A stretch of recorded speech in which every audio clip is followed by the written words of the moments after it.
Movie का शुरुआत में इंसानों का पहला प्रयास, जिसमें वे एलियन जीनोमॉर्फ को कृत्रिम रूप से पालने की कोशिश कर रहे थे। सब जानते हैं कि सामान्य जीनोमॉर्फ का प्रजनन तंत्र नहीं होता, वो केवल फेस हग के जरिए मानव शरीर में परजीवी बनकर अंडे से जन्म लेते हैं। लेकिन इस बार वैज्ञानिकों ने कोशिश की कि एलियन के अंडों को सीधा लैब में विकसित किया जाए। सावधानी बहुत जरूरी थी, क्योंकि भले ही वो भ्रूण अवस्था में हों, फिर भी ये जीव बेहद खतरनाक थे। इसीलिए अंडों पर एक विशेष ट्यूब लगाई गई, ताकि अगर कोई हिलने या भागने की कोशिश करे तो तुरंत सक्शन सिस्टम उसे खींच ले। फेस हगर के अंडे का खोल बहुत मजबूत था, इलेक्ट्रिक सॉ से काटने में भी कई मिनट लग गए। अंदर की दीवार नरम और चमकदार थी, बस हल्की सी कट लगाते ही भ्रूण की आकृति नजर आने लगी। खतरे को महसूस कर लार्वा बेचैन होकर उछलने लगा। वो एक अल्ट्रासोनिक सिग्नल भेज रहा था अपने साथियों को बुलाने के लिए। साइंटिस्ट, जो साइबॉर्ग ह्यूमन हाइब्रिड थे, उन्होंने सावधानी से अंडे को खोला। अचानक एक फेस हगर लार्वा समय से पहले बाहर निकल आया। उसे शांत करने के लिए उन्होंने इलेक्ट्रिक गन का इस्तेमाल किया। फिर डिसेक्ट शुरू हुआ। उसके पेट का हिस्सा बहुत मुलायम था, लेकिन उसका खून एसिडिक था, इसलिए जरा सी गलती मौत बन सकती थी। असल मकसद था उसके भीतर छिपे एलियन एम्ब्रियो को निकालना। वो एक कीड़े जैसी संरचना थी जो पानी में मछली जैसी लग रही थी। उसे दूसरी लैब में ह्यूमन लंग्स के एक टुकड़े के साथ रखा गया। 24 घंटे के अंदर वो एलियन लार्वा में बदल गया। सांप जैसा शरीर पर जीनोमॉर्फ के चेहरे और पंजे जैसी झलक साफ थी। इस आकार का जीव पालतू बनाना आसान था, लेकिन बड़ा हो गया तो काबू में नहीं आता। इस दौरान वुडी, जो एक सिंथेटिक ह्यूमन थी, ने एलियन की ध्वनि तरंगों की नकल कर उनसे संवाद करना सीख लिया।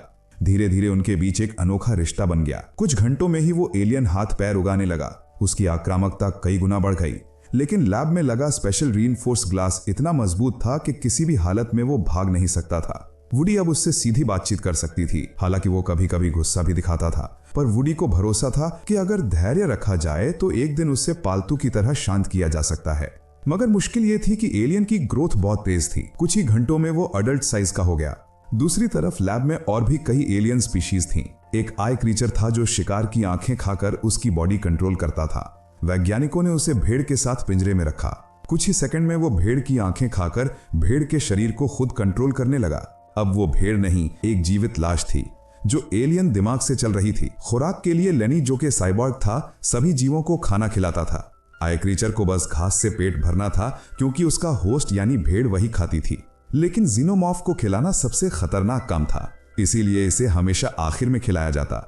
इसके अलावा एक प्लांट लाइक एलियन भी था जो मांस खाता था, और एक मेटल ईटिंग वर्म स्पीशीज जो सिर्फ लोहे और स्टील पर जीती थी।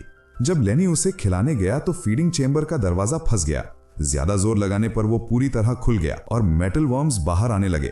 लेनी, जो कि साइबॉर्ग था, डर गया, पर जैसे ही उसने ट्रे रखी, वर्म्स ने उस पर हमला कर दिया। उनका करोसिव फ्लूइड उसके धातु शरीर को गलाने लगा। कुछ ही पलों में लेनी का शरीर पिघल गया। उसी वक्त आई क्रीचर पास बैठा घास खा रहा था और पूरे दृश्य को ठंडी निगाहों से देख रहा था। दरअसल लैब में कैमरास थे और हेड साइंटिस्ट सब देख रहा था, पर उसने हस्तक्षेप नहीं किया, क्योंकि सर्वाइवल ऑफ द फिटेस्ट का नियम यहाँ मशीन्स पर भी लागू होता था। दूसरी ओर जो सिंथेटिक ह्यूमंस पहले स्पेसशिप मिशन पर गए थे, उनमें मानसिक गड़बड़ी दिखने लगी। सबसे छोटी नील कहने लगी कि वो गर्भवती है। डॉग मैं चौंक गई, क्योंकि सिंथेटिक बॉडी में गर्भाशय होता ही नहीं। वे एनर्जी सेल से चलते हैं, न खाना खाते हैं, न सांस लेते हैं। मैंने उसे समझाने की कोशिश की, पर नील बोली, आई सेड नो। अचानक वो गुस्से में उछल पड़ी और मे का गला पकड़ लिया। ये पहली बार था जब किसी सिंथेटिक ने मानव पर हमला किया था। मैंने खुद को शांत रखा, धीरे से अलार्म बटन दबाया और गार्ड्स तुरंत पहुंच गए। नील ने कोई पछतावा नहीं दिखाया, बस बोली, go to your room, tell your superior we have a level 3 event. लेकिन नील अकेली नहीं थी। एक और सिंथेटिक के गले में टेंगू कंपनी ने ट्रैकिंग चिप लगा रखा था। उन्होंने उसकी मां की जान की धमकी देकर उसे मजबूर किया कि वो लैब से एक एलियन एग चुरा लाए। एकी ने पहले इनकार किया, लेकिन जब उसने देखा कि वुडी अपने भाई मिच के साथ है, तो उसके अंदर ईर्ष्या और गुस्सा भर गया। क्यों उसे अपने परिवार के साथ रहने की इजाजत है और हमें नहीं? आखिरकार एकी ने यह खतरनाक मिशन स्वीकार कर लिया और यहीं से एलियन प्रयोगों की असली तबाही शुरू हुई। आय उस जगह पहुंचा जहां सिग्नल गायब हुआ था, लेकिन वहां उसकी मुलाकात आय के से हो गई। ई टैंगो कंपनी ने उसके परिवार को धमकी दी थी कि अगर वो प्रयोगशाला से एक एलियन नहीं चुराएगा तो उसकी मां को मार दिया जाएगा। वो असल में मिट को ढूंढने आया था, लेकिन मिट उस वक्त गश्त पर निकला हुआ था और आयके को नजरअंदाज कर गया। अब आयके को लैब का दरवाजा खोलने का तरीका चाहिए था। तभी आर्थर खुद वहां आ गया। एलियन को बाहर ले जाने के लिए उसे एक इंसानी शरीर चाहिए था, ताकि फेस हग उसमें घुस सके। लेकिन आर्थर को इसका अंदाजा नहीं था। वो तो सच में उन्हें अपना परिवार मानता था। इसलिए उसने कोई शक नहीं किया। जब उसने लन्नी की लाश बाहर निकालने के लिए दरवाजा खोला, एक ने पास वाले इंक्यूबेटर का लॉक खोल दिया। आर्थर भारी सिंथेटिक शरीर को खींचने में जुटा था। उसे उम्मीद थी कि एक मदद करेगा, लेकिन तभी उसने एक खुला हुआ एलियन अंडा देखा। दिल में एकदम से डर दौड़ गया। पीछे से आवाज आई और वो भागने लगा, पर दरवाजा पहले ही आके ने बंद कर दिया था। आके अपने परिवार को बचाना चाहता था, भले ही इसके लिए आर्थर को कुर्बान करना पड़े। आर्थर सब समझ गया। उसने फोन उठाया और गार्ड्स को बुलाने की कोशिश की, पर बात पूरी करने से पहले ही फेस हगर सीधा उसके चेहरे पर छलांग लगा गया। एक ने खुद को शांत करने की कोशिश की। अब उसे बस एक काम करना था, टैंगो कंपनी की मांग पूरी करनी थी, यानी एलियन को लैब से बाहर निकालना। उसने एयर वेंटिलेशन पाइप का रास्ता चुना जो सीधे बाहर जाता था, लेकिन भूलवश उसने आयरन वर्म्स का दरवाजा खुला छोड़ दिया। कुछ सेकंड में कई कीड़े उड़कर बाहर आ गए। हालांकि वो बाहर नहीं पहुंच पाए, फिर भी ये एक बड़ी लैब दुर्घटना बन गई।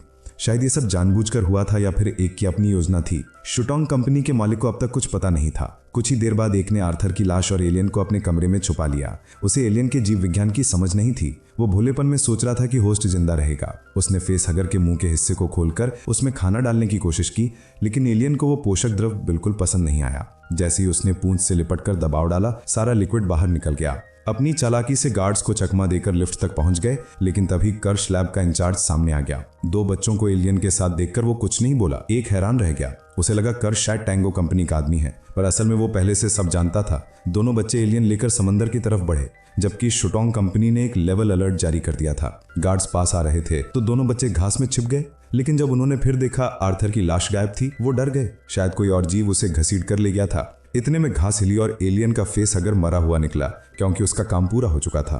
आर्थर जमीन पर पड़ा था। पहले तो सबको लगा वो जिंदा नहीं, पर अचानक वो उठ बैठा। उसे कुछ याद नहीं था। ना तो उसे याद था कि वो यहाँ क्यों है, ना ही ये कि उसे फेस हगर ने हमला किया था। एक ने जल्दी से झूठ गढ़ा, कहा कि लैब में हंगामा हुआ है, सारे नॉन कॉम्बैट लोग समुद्र किनारे इकट्ठा हो रहे हैं। आर्थर ने उस पर भरोसा कर लिया, लेकिन जैसे ही वो समुद्र किनारे पहुंचे, आर्थर को कुछ याद आने लगा। शौह ने उसका हाथ थाम लिया, लेकिन तभी आर्थर का सीना फटने लगा। भीतर कुछ हिल रहा था। वो जमीन पर गिर पड़ा और अगले ही पल एलियन का बच्चा बाहर निकल आया। सब डर गए। एक घबरा गया, क्योंकि यही वो एलियन था जिसे टैंगो कंपनी मांग रही थी, और अब वो भाग गया था। घबराहट में उसने शाहे को साथ लेकर लाश खींची और समुद्र किनारे पहुंचा।